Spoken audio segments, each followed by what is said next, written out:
as we know, we have already covered quite a bit of sessions already. We have covered our session 2, which was on basics of running neural network on the edge. Session 3 was on quantization, just to recap, something to refresh our memories as such.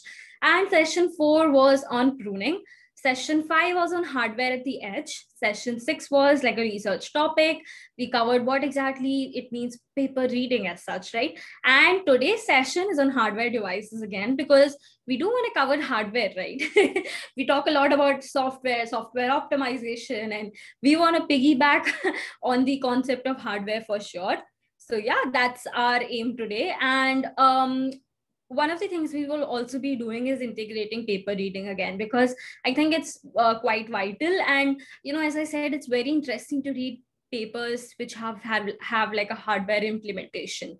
So we will be covering paper reading today. So something that I will be covering is a very interesting paper which compares what happens when you use a lot of accelerators at once. Can you compare it to a GPU? So today we'll be asking ourselves this question and going through that part. And also we will be, in the end, hopefully, session 8 will be a mini project. But yeah, we will figure out the collaboration right after this session. So yeah, let me move ahead. If you want to join our Slack group, feel free to check out. I know we have a question already. Sorry, I can't see the question, but I will check out the question right after this part if possible. So do join our Slack group. I'll also drop on the Slack link onto the chat. If not, you can scan this QR code available here. Yeah, thanks for that, Archana. So the question that you mentioned, it's really interesting. So maybe we can get to it before our session. So Seshu is asking, what our take is on the latest Google I/O announcements, especially about TinyML in particular. Yeah, I think we are talking about that towards the end. There's a very interesting TensorFlow challenge which was announced. So we will be going through that as such. But in particular, I haven't watched all of the Google I/O videos. Unfortunately, I have watched it for the main keynote as such. We covered the main keynote, but I haven't watched anything in particular related to microcontrollers yet. But Seshu, in the end, if you would like to come and discuss about it, that will be great too, because we would love some insights about what really happened, and maybe some summaries before people jump right in and watch these I supposedly long videos too, right? So yeah, that will be something really nice we could do. So let me go ahead and share my screen again so that we can get started with the presentation. But yeah, feel free to join our Slack group as such. And yeah, just give me one moment while I fetch the presentation.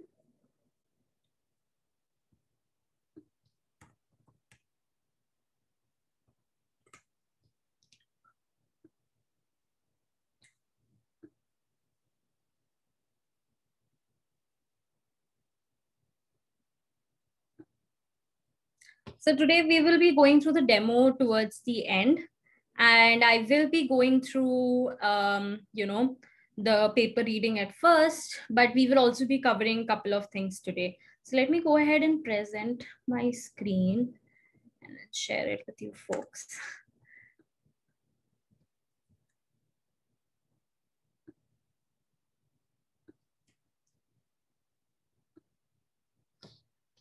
So yeah, so today, as you know, we'll be talking about hardware devices. So the contents we'll be covering today is how can you get hardware devices.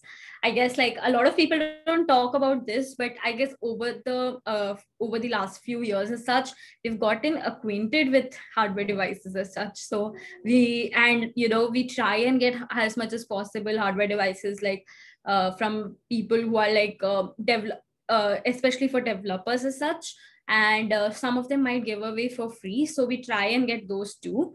But where exactly can you purchase hardware devices if you want to? Is there a better way of purchasing? That's something we'll be looking at. What to look for while purchasing hardware devices, and then we'll be looking into hackster.io, which is another very, very interesting website which gives us a free hardware and some exciting stuff. So do stay tuned for that. we'll be looking into demos, but before that, I will also be going through paper reading. So very interesting paper today that I'll be covering. And this is just to, I mean, we gave a recap about paper reading in our last session. So I really want to integrate that into today's learning, because I truly believe that paper reading is a huge, huge part of being a deep learning researcher or a deep learning engineer too. So yeah, and Soham, do you want to get started? Yeah, maybe you can start with paper reading. Sure. Yeah, and then we can take a look at the devices and all. Yeah, sure. So we will be reverse engineering today. So yeah, let me go ahead and jump right into paper reading. So Soham is still setting up a few of the devices, and we're very excited about that too. Yeah. So today's paper reading is about this very fun paper called Exploring the Vision Processing Unit as a Co-processor for Inference. So let me go ahead and drop the link too. Can someone drop the link on the chat if possible, Soham, of the paper? Yes. Yeah, I'll just do that. Yeah. So guys, do open this paper up if possible. If you're on your phone, it's completely fine. But if you can open this paper up, it'll be great too. So I think Renju just dropped the link. Thanks a lot, Renju. Yeah. Thank you so much, Renju. So yeah, so today we'll be talking about exploring the vision processing unit as a co-processor for inference. I don't know how many of you guys have read the paper. Maybe you can just, raise your hands and let me know if you've read the paper, or maybe come across it. Renju has already read it. Renju, do you wanna, if you wanna talk about it, do let me know, or if you wanna give like an introduction, that would be great too. Or else I can also start in and you can pitch in towards the end if you want. But yeah, let me look at the chat. Oh, I just went through it. Awesome. Thank you so much, Renju, for going through it. So yeah, let me go ahead and start. So what are the takeaways from the abstract as such? So if you look at the abstract, they talk about a multi-VPU configuration, which means that they are not using a single vision processing unit. They're actually using multiple. And we see that they're actually using 8 NCS sticks, which are like neural compute sticks, as we know, all at once to provide similar performance, which is comparable. That they talk about is they're saying that this is pretty much comparable to your CPU or GPU implementations as such. So yeah, at the same time, we also look at the thermal design power. So what they say is that, as we know, CPUs and GPUs consume a lot of power and they have a very high TDP. But if you look at the same time, if you look at, for example, VPUs in comparison, they take up very, very less power. So we will be looking into that too. And they say this is one of the, main takeaways as such from the paper, that we are able to compare the performance, and B, at the end of the day, we are able to utilize less power. So yeah, pretty much interesting, but we will look into the results too. So let us look into the introduction first. So what firstly they state is like some of the aforementioned architectural changes are, so when we look at, are expected to increase performance by 5 to 10 times in comparison with large scale, HPC clusters, which are using twice the power. Here, what they mean is that they are using, like if you use any, accelerators as such, they are supposed to increase performances compared to large scale HPC clusters. So now if you look at Movidius Myriad 2 VPU, during inference, they are saying using convolution network, they're using this large image dataset called ImageNet, which was used in the ILSVRC 2012 challenge. So this is what we'll be looking at today, the Movidius Myriad 2 VPU. And they're doing inference using convolutional neural network over a large data set called ImageNet. So another introduction. So what are the preliminary results that they indicate? First is the combination of several of these chips can provide an equivalent performance compared to a CPU and GPU. So this is very, very interesting for us, right? I mean, if you were to take even a multiple VPU configuration as such, you will have very less power that it will consume, and also very less space. And what they're basically, trying to state here is that by using these combination of several VPUs at once or neural compute sticks, you're able to get a performance which is equivalent to CPU and GPU. And you're able to reduce the thermal design power up to 8 times. And the observed throughput. So throughput out here is the number of images which is observed over time. So the throughput is almost 3 times higher in comparison. So let us look at the throughput formula as such, which is there in the paper. So this is the paper, right? So let me check out the throughput. Yeah. So throughput is basically images per second over the TDP. That's the throughput per watt that they have calculated. So this is what they are considering the throughput to be. And this is something that they will be talking about again and again on the paper. So just one formula that I know that we will be talking about. So throughput we already know is images per second. And they're also calculating it per watt, means over the TDP, the thermal design power of the device as such. So yeah. And yeah, and the observed throughput they see measured as number of inferences per watt is over 3 times higher in comparison, just by using a VPU. And the error rate is around 32% on average, with a confidence error difference to 0.5%. So what do they mean by top 1%, top 1 error rate as such? So let me go ahead and use the annotation here. Okay, so let us consider that, you have like a model A or something. Yeah, okay. And it classified all sorts of animals. It classified dogs, it classified cats, and it classified maybe,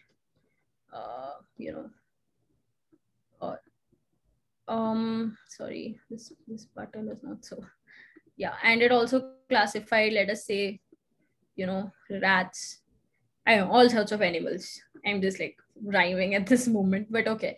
So so dogs, let us say it gave like a really high, it said like it looked at an image and it decided it's a dog, and it gave like a very high percentage accuracy, like 99%, let us consider. And the rest of the accuracies were split between cats, rats, and other animals. So like the remaining percentage where it thought maybe it's a cat, maybe 0.2%, or maybe thought it's a rat, 0.3%. So what we mean by top 1 error rate as such, it means is the error rate for the first class as such. So the error rate for the first class here will be 1%. So yeah, so they are just calculating the error rate for the top 1%, top 1 as such, or the first class as such. I hope that was understandable, but yeah. And yeah, what they also state is that, yeah, there is like a difference in arithmetic precision. If you look at CPUs, we obviously do inference in FP32, whereas in NCS, we might do it in FP16. So in spite of the arithmetic precision difference, we are actually finding an increase in performance. So yeah, this is pretty interesting. Yeah. So what are the problems that sort of are there with the current HPCs and the need to move to accelerators as such? So HPCs sort of pose several constraints on HPCs pose several constraints on general purpose processors, mainly due to irregularity of memory access, which incurs large bandwidth requirements. So all of these statements are actually right from the paper. I'm not saying something which is out of the blue. So yeah, so one of the things they state is that HPCs have several constraints. For example, the way that the HPC, we know HPC here, they mean is like a CPU or a GPU. The way that an HPC is built is that oftentimes there's irregularity in the memory access, that it takes a larger time to access memory, which actually incurs a larger bandwidth requirements like cost and time that is taken to handle it. And also the power consumption, right? That is something which is very important to us, is that we realize the power consumption and the thermal dissipation requirements also increase. Now imagine you're taking a longer time to access a certain memory part in a CPU, you are going to increase the power consumption as well as the thermal dissipation. So transferring data among these hardware layers can oftentimes become costly, which is the reason why we started moving from current HPCs to accelerators as such. So which brings us to this very interesting accelerator, which we'll be talking about today, is the vision processing unit. And something in specific that we want to talk about is Myriad 2 VPU. Okay, one thing that I want to give a disclaimer here is that Myriad 2 VPU has been discontinued. It's not being used anymore. But this paper is a little old. I would say 2018, but it's really well written. That's something that why I wanted to talk about the paper too, because it's almost written as a story. And if you read through the paper, you'll find like what we discussed about even a few sessions ago, you like start realizing you agree with it. So I think it's a great like introductory paper if you just want to understand hardware implementation. And but Myriad 2 VPUs are discontinued, but Myriad X VPUs have been introduced. And you could consider Myriad X to be built on top of Myriad 2 itself. So yeah, there is definitely a lot of learnings that are transferable at that point. So yeah, just to give a disclaimer here about Myriad 2 VPU. So Myriad 2 VPU is designed as a 28 nanometer processor. It's very small co-processor that provides a high performance tensor acceleration. So that's also something very interesting, right? When we talk about VPUs, when we talk about acceleration, we say tensor acceleration because we realize that there's something in these VPUs, which I will be looking into in the next few slides, especially in the architecture, which makes it very, very good or very, very like, right for doing neural network acceleration. And the chip dissipates less than 1 watt of power. So that is also very interesting for us. I mean, we are comparing it to, TDPs of around 80 watts, 80 to 100 watts, which are present on CPUs and GPUs. I mean, we have this running joke in our previous lab that, our boss built these GPUs, like he got like various parts and he just built it from scratch in his like office, and those were used to keep him warm because of how much heat, thermal dissipation it does and how much power it consumes. So you can imagine, right? GPUs as such, CPUs as such, the amount of power and power dissipation and thermal dissipation that goes on is much, much higher than this teeny tiny co-processor that exists. Not like tiny in comparison for sure. And so another very interesting thing is something here. I won't go too much in depth with it, but I will talk about, this thing called Agrawal's observation, which basically states that beyond a certain frequency limit for any particular design and target process technology, the cost is quadratic in power for linear increases in operating frequencies. So when you have like higher operating frequencies, the cost is actually quadratic in power to it. So which means at the end of the day is that beyond like a certain frequency limit, you are like trying to create like, the design and the, design of the chip as such is affected by it. So which actually this is the exact observation which laid the foundation for what the Myriad architecture is today. So this is what the Myriad architecture looks like inside. So if you notice, it has like these, it has this software control IO multiplexing.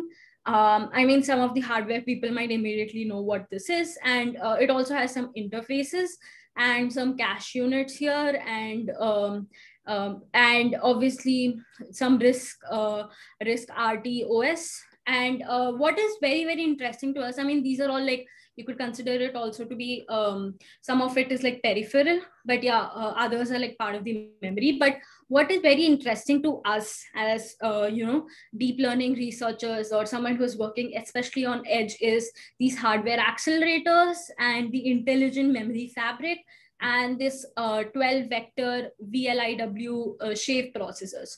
So what is it exactly? What are these shave processors? So shave is basically, I know I'll be throwing a lot of technical terms, another disclaimer here, but I just want you guys to know that it's It's completely fine if you guys don't understand everything I'm saying. Maybe, even if you hear the terms and you want to go back and research about it, that's great. If not, like, even if those terms are like something you've heard right now and something that maybe comes up in your work in the future, and maybe you can just look back and go like, oh, I already heard about it. So, I mean, that itself is a huge learning. So yeah, just don't worry about the terms I throw, just in case if they seem too technical.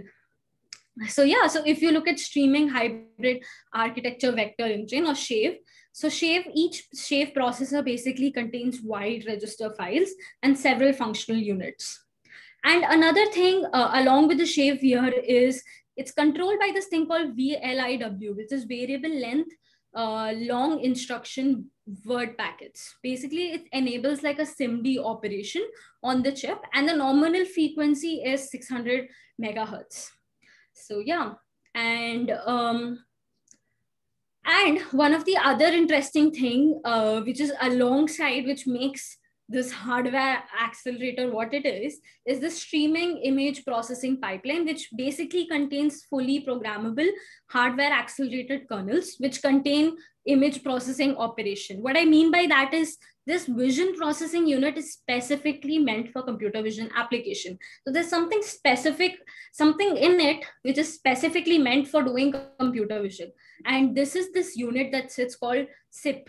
So SIPP. So this is something that's streaming image processing pipeline. And it contains, for example, some filters like Harris corner detector, HOG, etc. So, I mean, you could consider these sitting in the SIP as such. And this is what helps us do computer vision applications as such. So yeah, which brings me to the neural compute stick as such. The neural compute stick actually has an application host. So this is something very interesting. So this teeny tiny stick, I think Soham will show it in a while. But yeah, this teeny tiny stick as such is like, it has an application host. So it's basically a USB 3 plug and play. And it has an application host. Basically, you can plug it into your, CPUs or any other like HPCs as such. You can plug it in, and it'll have a this is what the neural compute stick looks like, and it's plugged into the application host. So the application host here could be a CPU or any other HPC. So let us look into what the neural compute stick contains. It contains obviously the Myriad 2 VPU, which we looked into before. So that's like the chip sitting inside. It's almost like the brain of the neural compute stick, right? And yeah, it contains these power islands, which is actually very interesting. So why is it consuming so less power is because of these power islands. So these power islands are basically used to critically and like very critical to effectively manage the power consumption in the system on chip, right? This neural compute stick as such, they're able to manage the power consumption through these power islands. And another thing it contains is it contains these RISC processors. So basically, there's a RISC processor which is sitting on the Myriad 2 VPU2, which we saw earlier. And this RISC processor helps to manage communication between the host and the execution on the VPU. Again, I'll repeat one other thing is that I know I'm talking about a lot of hardware terms here, which might seem a little foreign to someone who is doing deep learning, but it's completely fine if you don't understand at this point. It's just something to help you understand the internal architecture as such, and what makes the VPU and the neural compute stick what it is, and why is it comparable to GPUs at the end of the day. So yeah, and lastly, we notice here is the neural compute API, right? And this is like, you could consider the software part of it. So the neural compute API enables the deployment of convolution neural network for inference on the NCS. So this NC API initializes and opens a device. A firmware is basically loaded onto the NCS.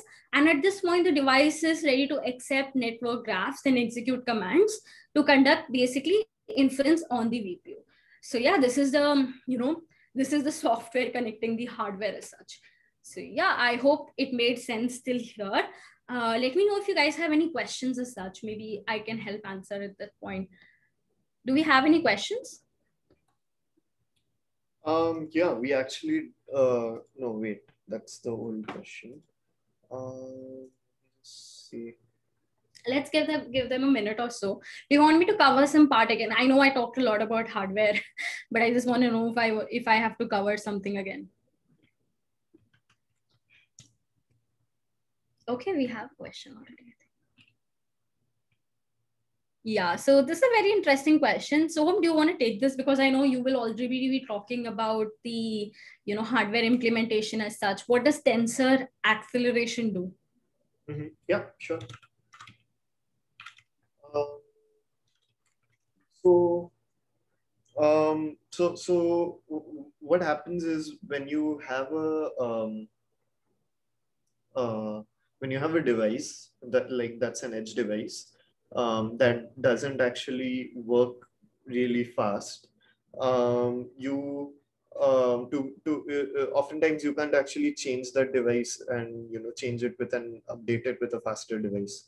So what you can do instead is you can actually attach, like, let's say, another device to it, so that your main device can offload some of these difficult tasks to that attached device that can run faster.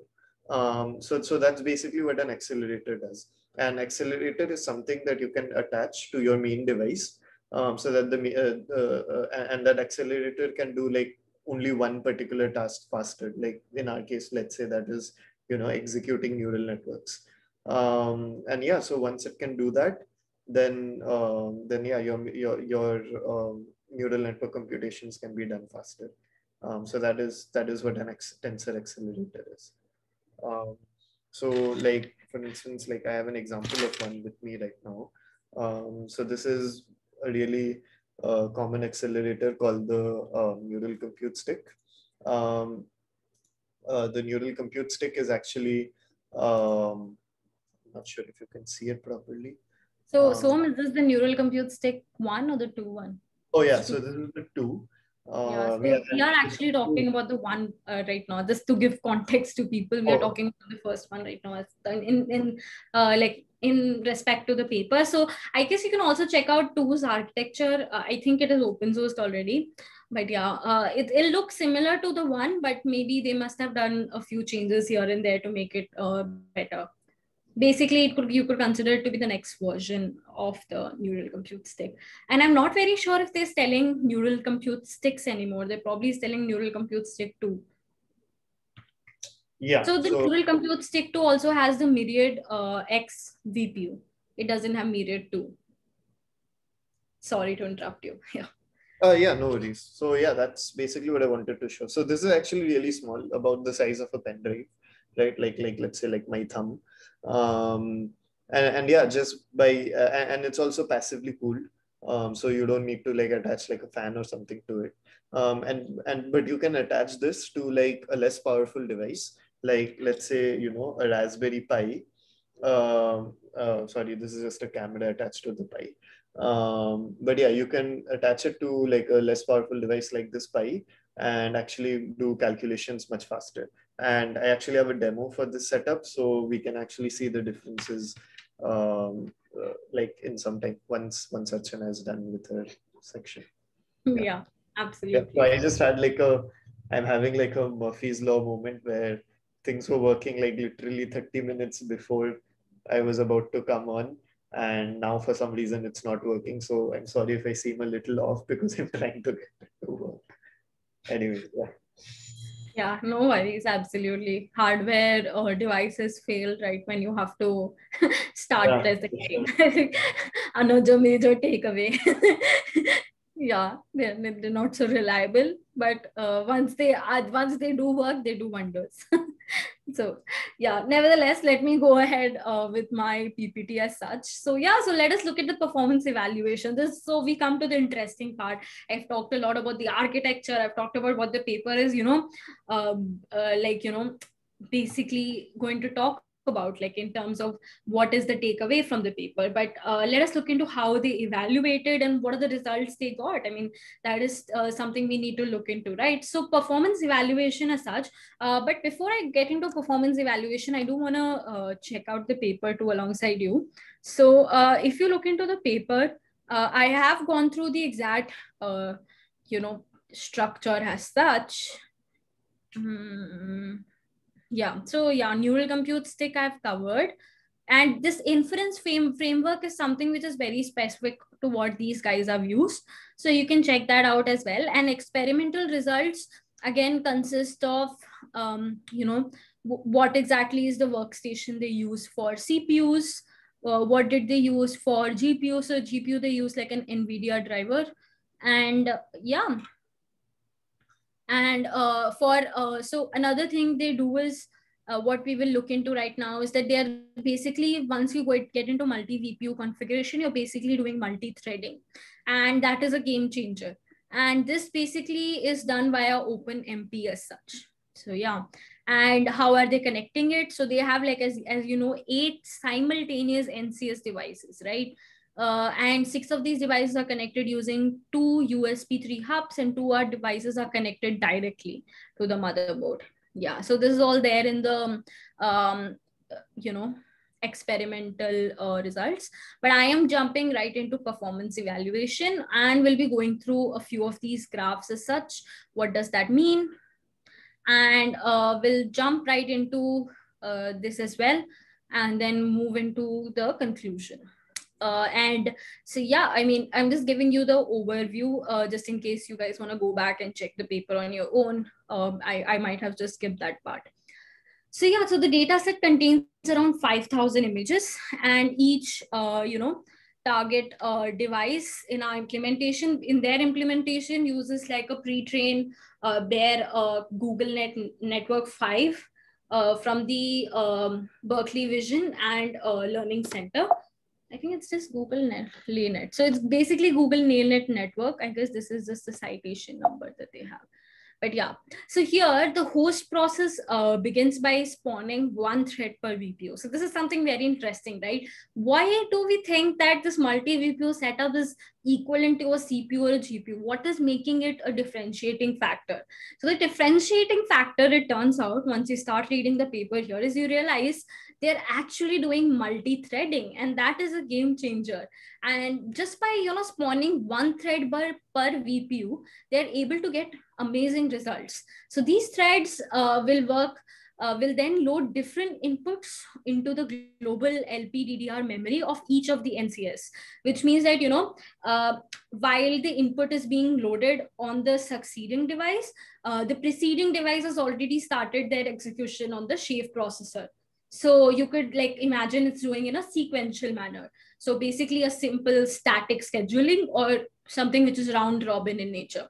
So that is something which they have utilized, or something which is important to the paper as such. So if you look at the multi-thread setup, so if you look at this is like the application host, and you are able to create these threads right here. You're forking threads right here, 1 to 4. And there's another thread 1 to 4 on the application host as well. So just by this, you're able to basically do a multi-threading, and are able to do like a simple scheduling at the end of the day. You're able to schedule on each device, and just by this round robin technique, you're able to get better results. So when you look at the performance evaluation as such, if you look at CPU, GPU, and multi-VPU. So whenever they mean VPU, it's multi-VPU. And that's also I think something which is like a caveat at that point, because if you, we will discuss it towards the conclusion, but wherever they mean VPU here, it's almost multi-VPU. So yeah, so if you look at CPU, so this is like throughput. So throughput, as we said, was images per second, right? So number of images processed per second. So these are the number of images processes per second. So ideally, the throughput should be high, right? That's our basic understanding. The higher is our throughput, the better our devices such as performing. It's able to evaluate more images per second. So yeah, so let us look at CPU, GPU, and multi-VPU. So multi-VPU here means 8 devices connected all at once. So CPU is actually far low. So set 1, set 2. So this is like the validation set is basically broken down. And if you look at the set 1 is around this much. So what we see is GPU and VPU is in contrast, and almost VPU is a little higher in the result. So yeah, that is happening. And also now like the performance scaling as such, like if we look at it in terms of batch input size, this is also something very interesting to me, is that when you increase the batch input size, the performance of the VPU, the multi VPU, is actually increasing. I think this is, they have already discussed it. This is basically happening because of the fact that they are able to use multi-threading. And when multi-threading happens, and basically when you batch your input size, you're basically breaking down the number of images that are being processed in every cycle of a neural network. And or you could consider it to be every epoch as such. And correct me if I'm wrong here, Soham, but like it looks like if they are able to process this every epoch, they are able to run it on like different threads of the VPU or in the multi VPU setup, and are able to get better performance scaling. Yeah. So of course we don't know what the internal implementation is. So you're right, it could be running on different threads. But even if it is not, in general, you could use like tensor operations, like so matrix multiplications across like many dimensions, and you can optimize for that. In which case, you can because like it doesn't matter if you have one input or like five or eight. It's going to be like one matrix with an extra dimension, and you could just like do a multiplication. So doing these multiplications are much faster. Absolutely. And that is something that the VPU already specializes in. Exactly. So it's definitely taking advantage of that. So you can see like a contrast in what a hardware architecture might look inside a CPU and GPU versus a VPU, which is specialized just for doing neural network acceleration and performing these MAC operations as such. And when we look at the inference error, again, this inference error is for top 1% error, yeah. And CPU, they're actually comparing CPU and VPU here. And it's almost equivalent, right? And so CPU actually runs on FP32, whereas the VPU is running on FP16, because the VPU only supports FP16 currently. I think they started supporting int 8 for inference, but I'm not very sure, like neural compute stick 2, but yeah, it primarily only supports FP16. Floating point 16. So yeah, as you can see, that's also comparable, which is very, very surprising, right? I mean, how is this comparable when one is running on FP32, which is obviously a higher floating point? And lastly, we also look at this, which is like a projected inference performance. So, so this, the one that represents the, the circle is CPU. One that represents the cross is a GPU, and VPU is the multi one represented by the triangle. So this is something that they have said is like a projected inference performance for the batch input. So till 8, we had already plotted before. But if we were to increase the batch size to 16, they say that the projected inference performance is way, way higher for a VPU as compared to a CPU and GPU, which is also very, very interesting, right? So the more batches you are able to do of your, like the greater the number of batches that you have of your input size or the input data as such, the better is your performance on the VPU or the multi VPU as such. So yeah.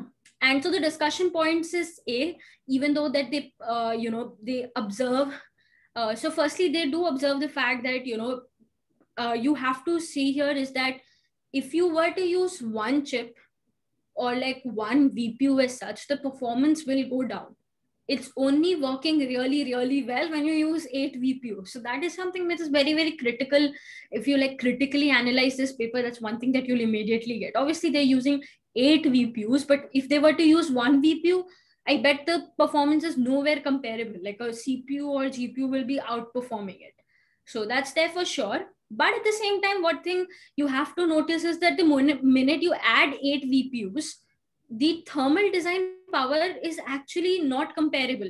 If you look at a CPU, it still operates at 80 watts, but a single myriad VPU only consumes close to 1 watt. So 8 of them still, 8 watts, like, and like with an overall estimated peak consumption of 2.5 watts for the NCS device. So it can go up to 2.5 watts, like maybe like uh, when it's maybe having like a higher operating temperature, and also it's having its peak performance. As such, you can consider the peak consumption to go up to 2.5 watts, but it's still not comparable to how much thermal TDP or thermal design power is for like a GPU or a CPU.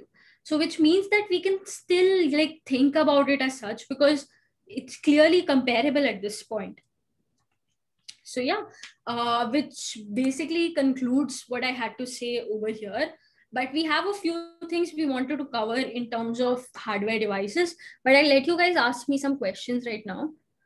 So we have one question: if the same batch is running in a different thread, then uh, will will we have the mean oscillating? That is a gradient drip happening, right? um I'm trying to understand this as such, but mm, what do you mean by the same batch is running on a different thread?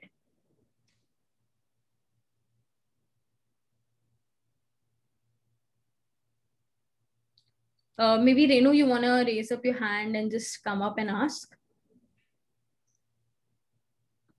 Yeah. Hi, Renu. I have allowed you to talk. Do you want to ask the question maybe? Can you hear me? Yeah, we can. Hi, Renu. Okay. Okay. Hi. Actually, this is Renju. Okay. My name is Renju. Oh, Okay. hi. So, okay. No worries. So, what I want to ask is that, see, if you're dividing the batch itself, right? So, the one batch you have, and that batch is going for a multi-thread, correct? So, that means in that batch itself, you're subdividing, right? Yeah, that's an interesting point. I do not know So, if they're dividing it per batch, or are they assigning one batch to every VPU? yeah, so that VPU itself is going for a multi-thread, right? If it is Yep. same, then the mean will be the same, right? That the gradient won't drift, right? That oscillating won't happen, right? Because you say, for example, all are dark colors, correct? So then all the dark colors will come together, correct? Yep. But if I put that half into different, then your mean is again of that batch is getting difference, right? Your batch from one VPU, one thread, and your other thread will differs, right? So when you come back for your group at the end, your mean for your multi-thread M1 and M2 will differ, right? Mm, You are getting my yeah, point, but what I'm then trying to do? Because you're on the same batch, right? Your normalization on your batch, right? Not on your thread, right? uh, no, the normalization, as you said, is correctly happening on the batch. It won't happen on the Correct. thread. So, and that batch is getting splitted across your threads, right? Yeah. So then how will happen that normalization with the batch is getting, we exploit So that batch I think normalization here, concept, right? yep. You're right. So here, let me just see the graph again. So here, So that okay, is let where I me. was asking that why that multi is actually because of that only we get that group, the batch. If the batch is small, then we get a better of the things. So but that batch itself is getting splitted across this multi processor. That is where I am getting a confusion. Why then how it can perform well? You got what I'm trying to tell. Maybe I am wrong. Okay, maybe I am wrong. I'm No. sure, but It's I okay. am It's just okay. No. thinking from that perspective because batch size and the same batch you're splitting across your threads, right? So if then the point of that batch is useless there, right? Right. So Archana, I haven't gone through the paper, but does it mention somewhere that they're splitting across threads? So what they have mentioned is the fact that like each batch as such, like when they increase the batch input as such, they're able to get higher normalized performance scaling. When a multi VPU, that's because of the fact that they are able to split it up into different threads that exist. This is where they have gone through the threads, right? But this is a pretty interesting question as such. Like, what happens if we are if they are splitting up by a batch, does their gradient like the mean gradient actually differ? So yeah, pretty interesting question, Ranju. So I will let me look at the paper again and get back to you on this. I think there is an explanation they have, but again, like I am not very sure. But yeah, we can take this as such again, and I can go through the paper for that. Yeah, Thank you so thanks. much for bringing it up. Thanks. Yeah. So, Soham, are we ready to go with the other half of the Yeah, presentation? Okay. yeah. Shall I stop sharing? No, you can just continue sharing and I'll tell you when to Sure. Okay. Yeah. So yeah, so maybe you can just scroll through all of the points.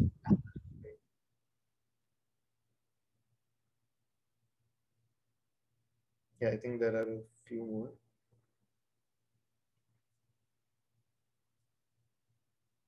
Yeah, awesome. So yeah, so far we've been talking about all of these hardwares and um, like TinyML, you kind of need to use hardware to you need at least some hardware to actually work on a few projects, right? But how do you actually get these hardware devices? So not a lot of so personally, I wouldn't actually recommend buying anything.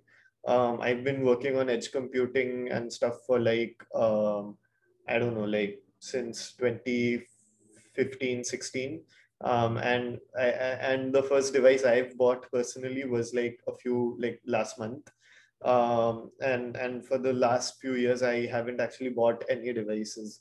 So how do I actually work on TinyML without buying any devices? So the first thing that you can do is look for online, hardware providers where you can, like work on hardware for free online.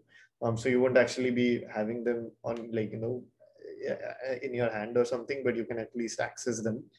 There aren't many that does this, but Intel DevCloud is one of these free hardware cloud, service providers, and they have a lot of Intel devices, including this neural compute stick.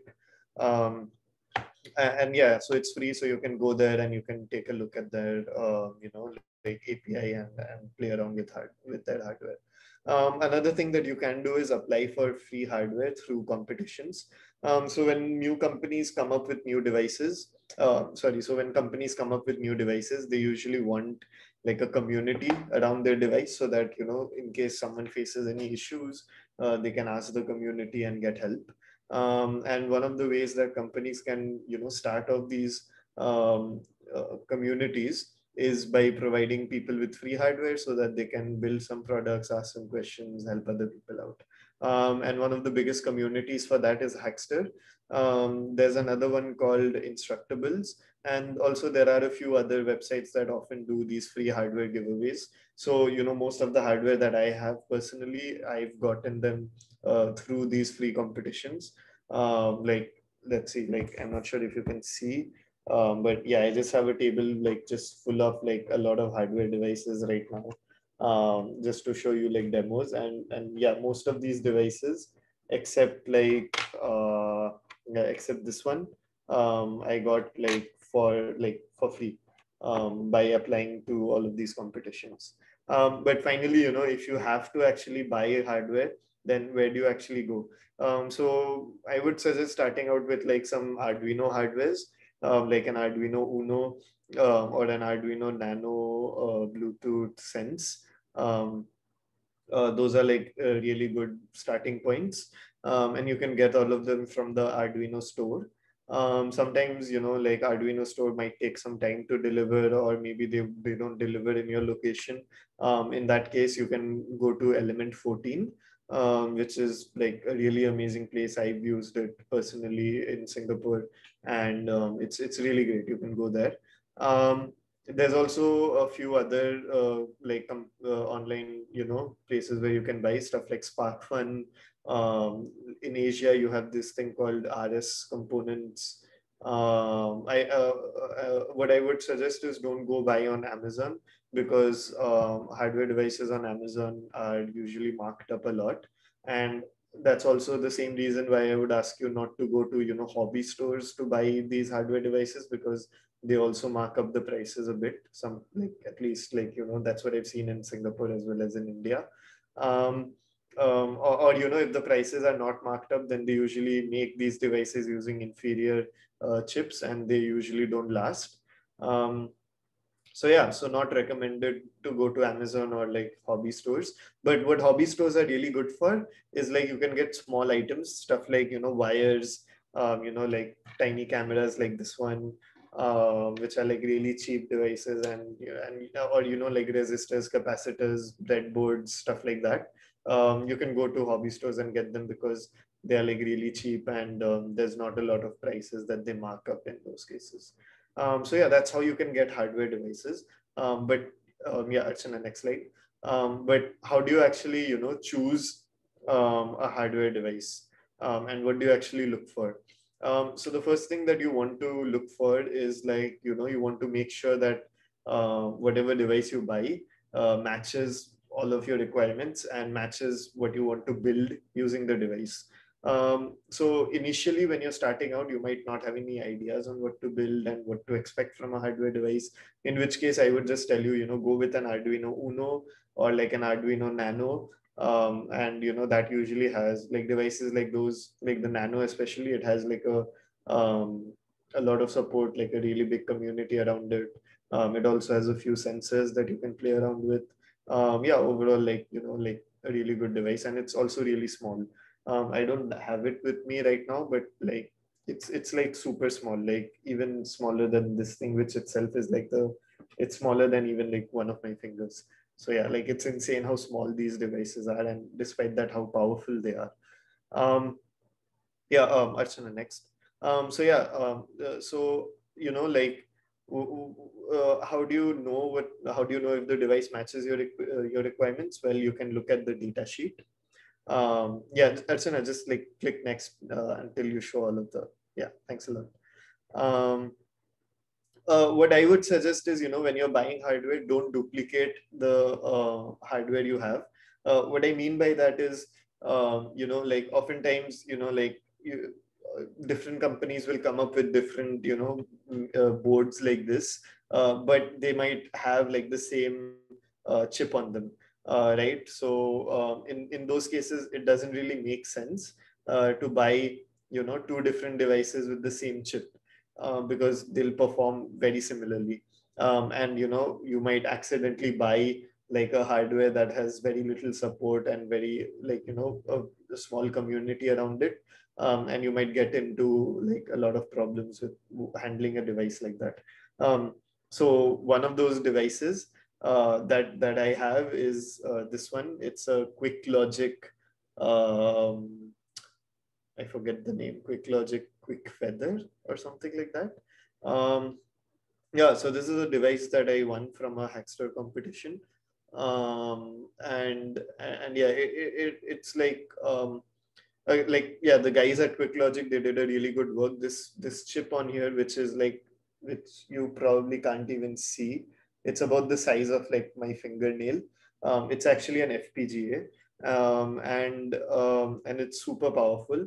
But it has like really poor support. So for instance, I use a Mac device, and I use a Linux device, but I don't usually use a Windows device. But this thing only works on a Windows device, which is like really bad, because not a lot of developers like myself, we have Windows devices. So yeah, really bad support for this device. Um, yeah, so don't duplicate hardware. But one reason why you might want to duplicate hardware is if you want to get hardware with unique features. So what do I mean by that? So for instance, let's say, like I showed you this FPGA. This is also an FPGA, but it's, as you can see, it's much larger, and it's also a bit more beefy. It has a fan inside it. Not sure if you can see it that well, but yeah, that box type thing in the middle is actually a fan. And that's because this is a more powerful FPGA, and it heats up a bit. So yeah, so it needs a fan. So yeah, even though they're both FPGAs and the way you work with them are kind of similar, um, I might use this for a different application than what I might use this for. Similarly, like so I also have this device which has an ARM Cortex in it. But I also have like let's say yeah like a Nordic thingy, which has an NRF inside it. But then this is like slightly big, and like the Arduino Nano also uses also uses the same NRF chip, but it's like really small, like it's like about this much. So yeah, buy devices for like different I'll use this for a different reason that I might use like a nano, right? So for instance, like let's say this is a drone, like a tiny drone. If I want to stick like a microcontroller on this, I can't stick this one on it, right? It's too big, and it's heavy as well. But I might, but let's say like I need the same chip, and I want to attach it to the same drone. So how would I do it? So I'd buy like a smaller hardware with the same chip, and something that I can easily attach. So yeah, so basically get hardware with like unique features, different features, and also hardware with like with a community around it. And finally, like don't sweat too much. Just it's all for fun. Just have fun with it. Get hardware that you like, uh, and like yeah, just I hope you have fun exploring and experimenting with all of these hardware, because once you get like it's actually really, like really interesting and really fun. And yeah, I hope you don't get too serious with what we've taught you, and lose the fun aspect of it. um yeah, so yeah. Next slide. Yeah, so can you just press like enter? Yeah. Yeah, I think there's one more. Yeah. So I wanted to talk a bit about Hackster. So Hackster.io is the website, and it's like this community of makers and hackers, and like embedded, like people working on software for embedded devices. So it's like an amazing community. There's like a lot of projects there that people put up that you can learn from, or you can copy and build yourself. They also have contests. So on the right side, I've put a screenshot of all the contests that they are running right now. And some of them have free hardware, and most of them also have some gifts that you can get, like the first contest that's there, there's like a $3,000 gift card or something. You can also show off projects that you build, and and yeah, I've also seen people actually get jobs through Hackster, and they can earn some money as well through their projects and through their hobbies. So that's also really great. And yeah, if you want to keep in touch with all the latest hardware that gets released, and all, Hackster has this really up-to-date news section as well that you can take a look at. Yeah, so that's all I had to say about that. Archana, do you maybe want to add something? No, I just wanted to go over the website too, just in case. Sorry, just let me just press escape.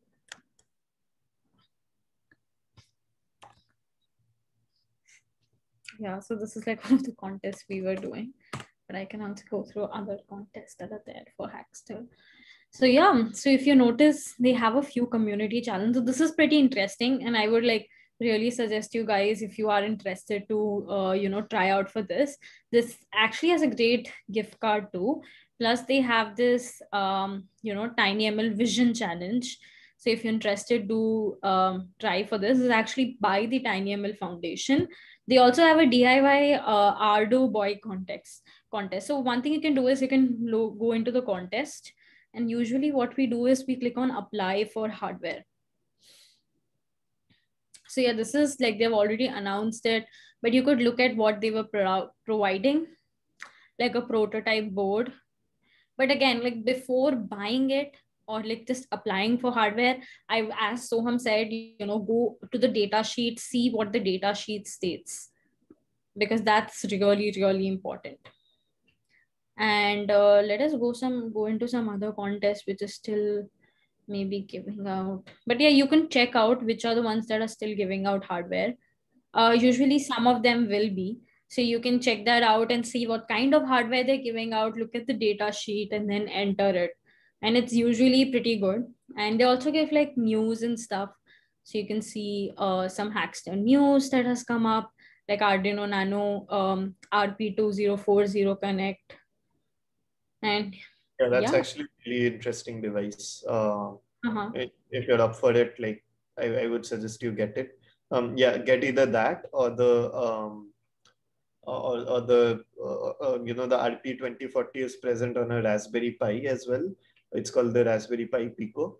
Yeah, you could get that one as well. Yep, true. So yeah, that's pretty much it. And I think we can move on to the demo now soon, because I know we are running a little short on time too. Yeah, so if you stop sharing, I can Sure.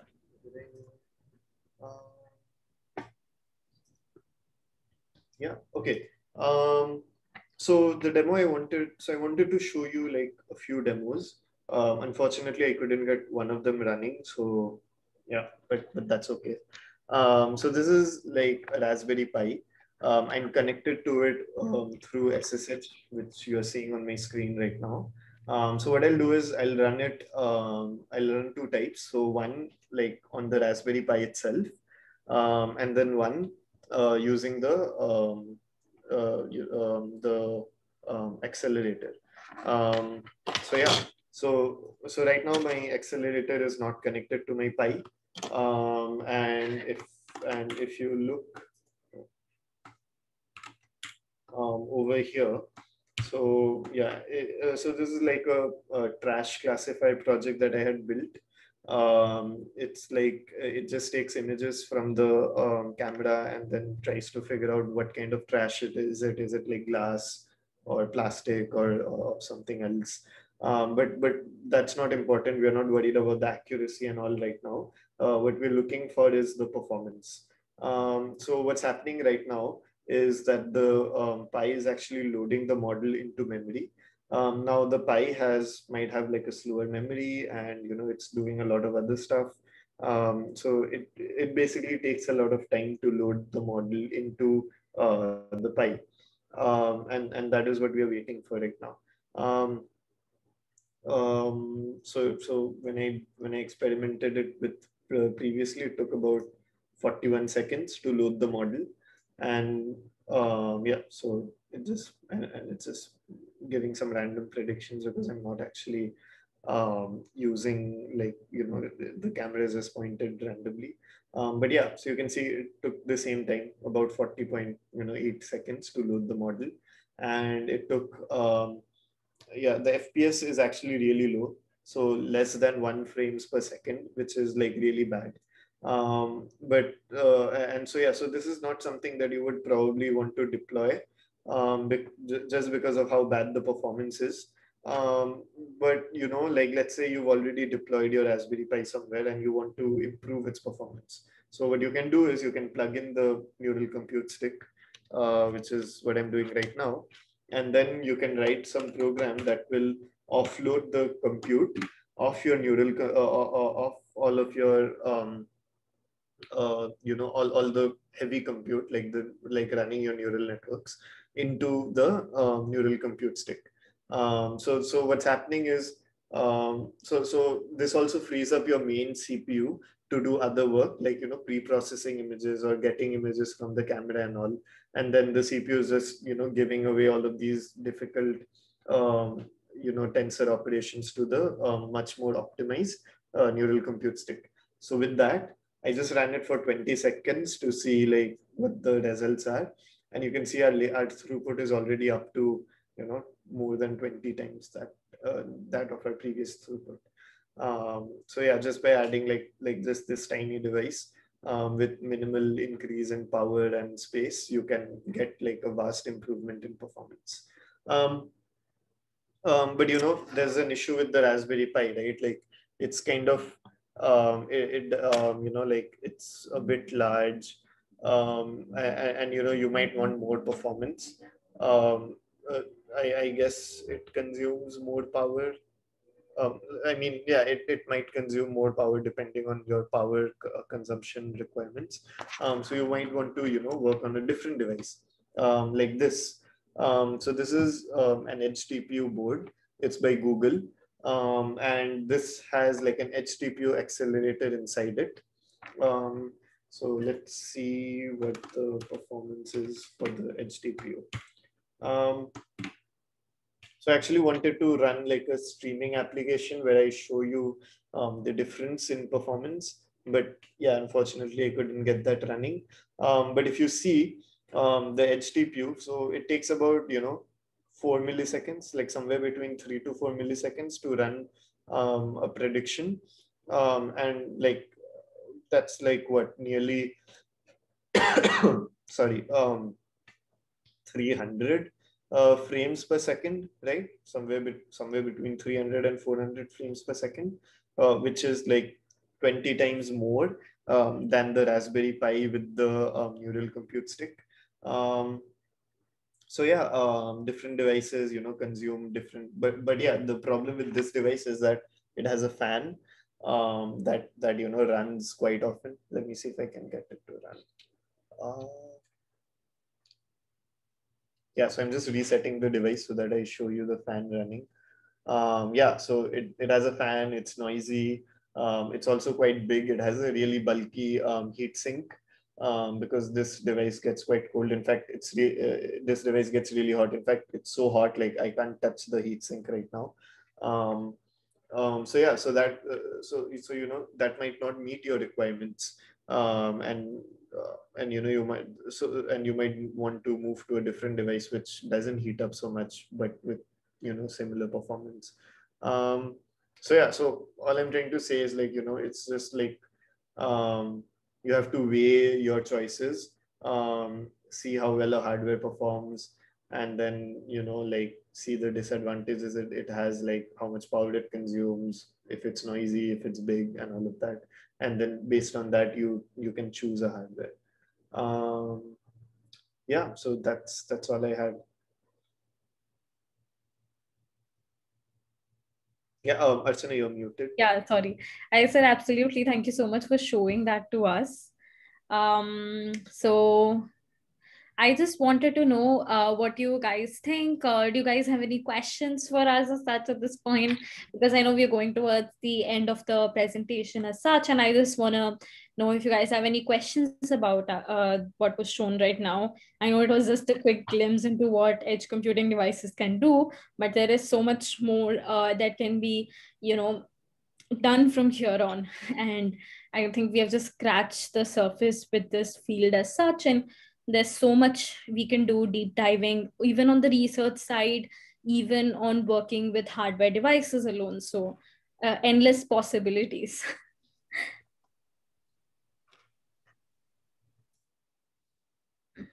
So do you guys want to look into the last slide as such? We were just going to talk about what next. So let me just share that. Please do let us know if you have any questions, because I do know that maybe we did not cover everything that you guys hope for. And just in case you guys have more questions, please do let us know. So yeah, what next to look for? So firstly, we would love it if you guys want to have your own mini project done. And as I said, let's collaborate on it and then have discussions on the Slack group, because I want to know what sort of hardware you guys have, or do you want to work on hardware devices that we have and work, like for example, remotely on it? So we could do that too. So let us look into a few challenges that are there. So first is this this is TensorFlow challenge. So this was something that was recently tweeted out by Pete Warden. So do you have something to say here, this TF micro challenge? Yeah, so the TF micro challenge, it's really nice. Because like TensorFlow Lite Micro is like an amazing framework to work on TinyML stuff on small hardware like this. If you scroll down, the suggested hardware that they gave is actually a Nano BL3 Sense. Yeah, unfortunately they were giving out free kits, but then it's all over right now. They actually gave out 750 kits, but they've all been claimed. But yeah, the Arduino Nano 33 BLE Sense, it's not like an expensive device. It's a really small, really cheap device that you can easily get. And that was actually the main device they were giving out, because the other two is just like a battery and a micro USB cable, which you might already have, so that's not really that necessary. So yeah, but yeah, once you actually get that, we can like start working on some projects with that. I plan on getting that device as well. So but yeah, a word of advice, like caution, like in a lot of places that device is actually getting sold out because of how much it is in demand, and because also there's like a chip shortage because of COVID and all. So yeah, like I know in Singapore it's like touch and go. Like I keep refreshing the page every day to see if there's actually hardware available. But yeah, if you can get it, it's amazing, and we can collaborate on that. Or if not, I also have a few other hardwares. I'd be more than happy to like run your code on my hardwares, if you wanted to test it or something. Yeah, feel free to reach out to me and Archana on Slack. Yeah. And there's another one, which is the TinyML challenge we talked about, which was with Hackster. This is actually by TinyML Foundation, and they have amazing prizes too. So the submissions close on August. There's a huge time you guys can figure out and submit submissions. You want to submit together, we can also work on that. On this challenge together. So this is something that is quite open. Just reach out to us again, that we'll be very happy to work with someone on this. It's like, believe it or not, whatever we're doing right now is just like a community initiative. It's not something we're doing because our work demands it to, right? We're doing it because we're purely passionate about it. So if you guys really like want to work with us, we'll be more than happy to collaborate. Yeah, absolutely. And I think this contest also, like you can use the same Nano BLE Sense yep. for this. Yep. Yeah, I think that's the recommended device for this competition as well, if I'm not wrong. Yeah. So Is these it? are the devices. I think don't have that one, but they do have No. Arduino Portenta. Oh yeah, they have the Arduino Portenta, which is this one. I hope I didn't break it. I just dropped it. So yeah, this is the Portenta, and this is like a shield. So it has a really tiny camera on it, which is this one. And you can actually connect it like this. You can connect the two boards together, and yeah, use them together. So yeah, an interesting thing about this device, even though it's like super small, like literally like the size of even smaller than my finger, right? Yeah, it actually has two ARM Cortex chips inside it, and that's a really interesting like I don't know, architecture, because you can what this allows you to do is have one ARM Cortex code, like do all of the deep learning stuff, like the more powerful code, and then you can have the smaller code, the less powerful code, do all of the other stuff, like fetching images or like pre-processing and stuff. Yeah, definitely. That's very interesting that we can switch between the processors as such. So yeah, another thing that like a new architecture that came out, like that's been gaining popularity over the last year. It's something. Okay. Yeah, something that we can definitely look into as such, right? And optimize our code for it. So yeah, definitely. So yeah, guys, that sort of brings us towards the end. Don't forget to join our Slack group and reach out